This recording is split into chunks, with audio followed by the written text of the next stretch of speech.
Hi, I'm Jennifer of CelticKnotCrochet.com, and today I would like to show you how to crochet the large flower motif for my Spring Blossoms necklace that is being introduced on the CGOA website in honor of National Crochet Month as part of the Mega Crochet Along.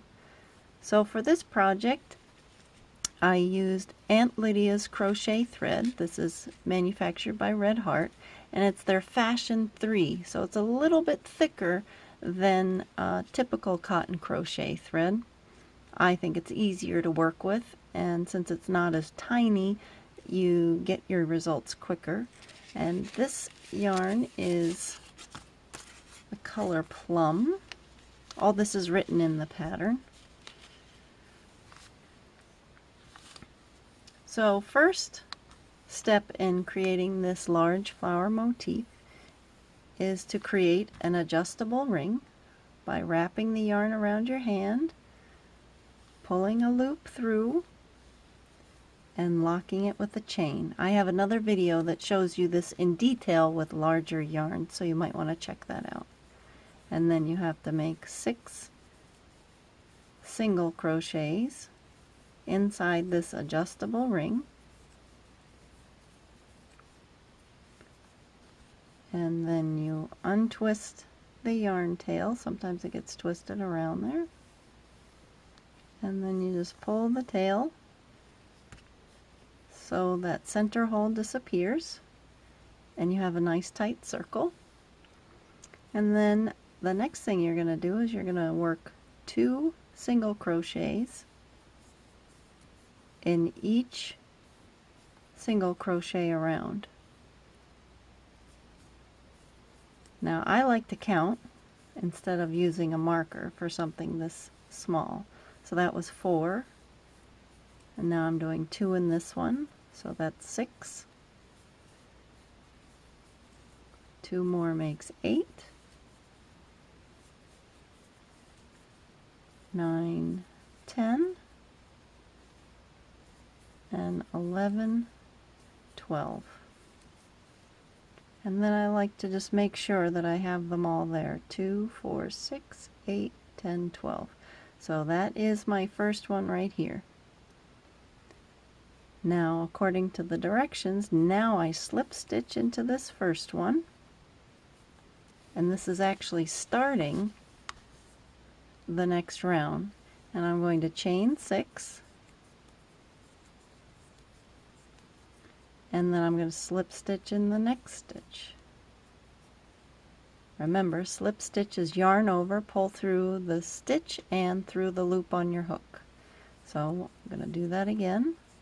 Chain 6. And then by slip stitching down into the next stitch, it creates a petal looking loop, as you can see.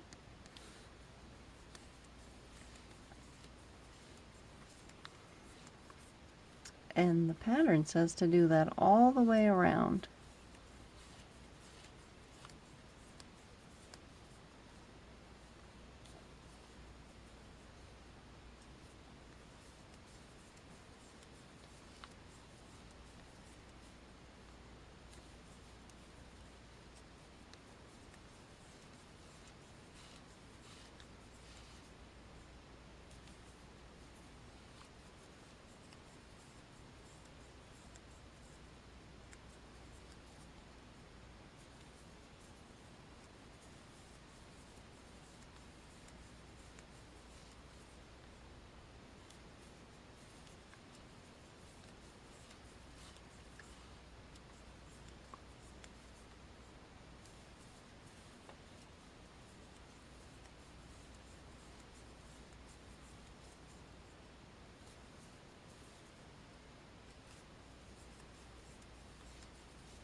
Okay, and now I'm going to check.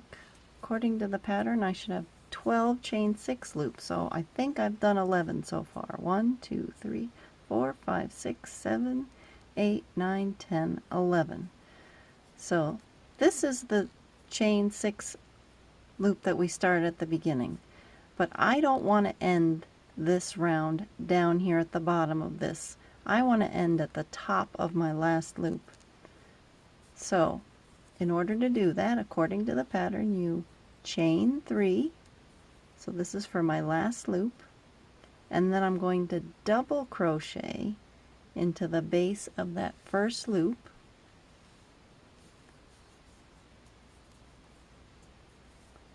And now I end at the top of my last loop.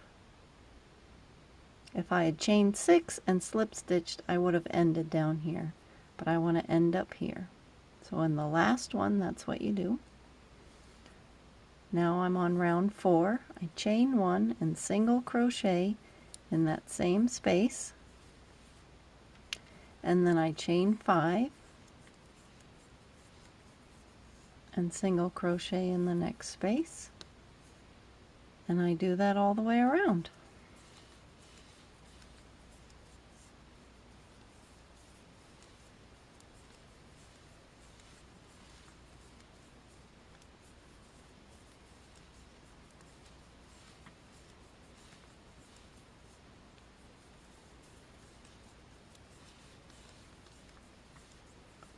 So even though you might not be used to working with crochet thread, a lot of this pattern has to do with working in the spaces. So you don't have to work so hard at finding individual little chains and tiny stitches. You just know you're going to go inside each of these loops on your way around.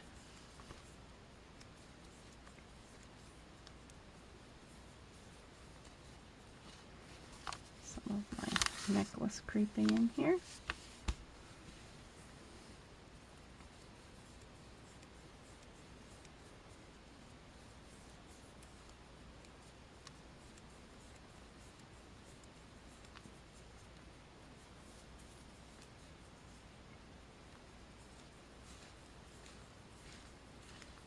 Well, now that I've come to the beginning, I'm going to slip stitch in that first single crochet I made. If I were to make another single crochet there, it would just be too lumpy and bumpy. So far, this is what I have. This is up to round 4. So now I'm ready for the last round of this large flower. I'm going to work into all of those chain 5 spaces that I just created. So I'm going to slip stitch, and then I'm going to chain 2.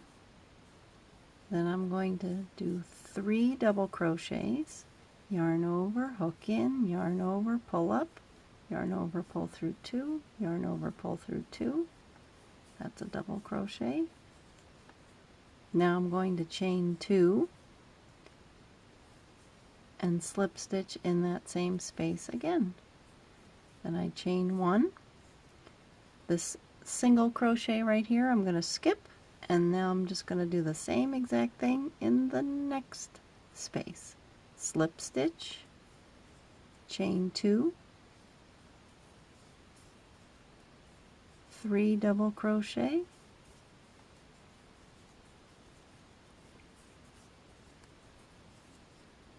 chain 2,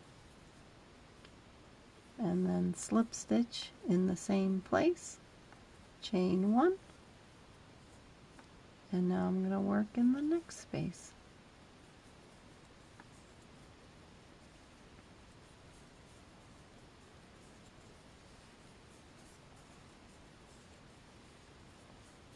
Three double crochets, chain 2, slip stitch in the same place. Oopsie. Now, if you have looser tension to your crochet stitches, you might want to skip this chain 1 in between the petals and just leave that out. And just go straight to the next petal with the slip stitch, chain 2, 3 double crochets. You might have to experiment and see how your flower turns out, but if it seems too bulky around these petals, then you can eliminate that chain 1 stitch in between. And that's what it starts to look like. By stuffing a bunch of stitches in each loop, it makes the loops pop out, and then you see those first chain 6 spaces stand out against it. And that's what gives it the nice design.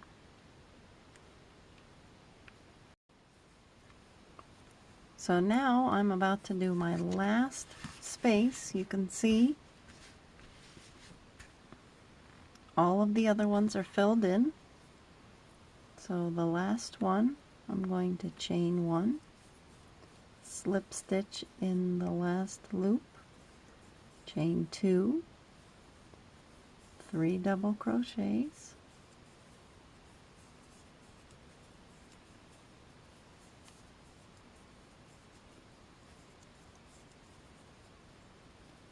chain 2, slip stitch in there, chain 1 to complete the repeat. And then this is how I like to end projects that have a join right inside the design. So I cut the yarn off, but before I pull it through, I take the hook out and I go from the back of the project and thread it through that next stitch that I want to join it to. And then I put the loop back on the hook and pull the loop through into the back of the project like that.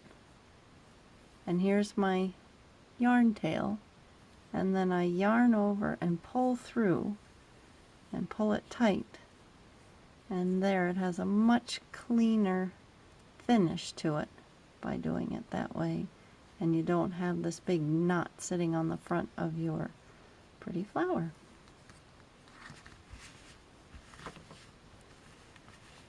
So there's the flower. Join me tomorrow while I post the smaller flower motifs and how to crochet those. Thanks for watching.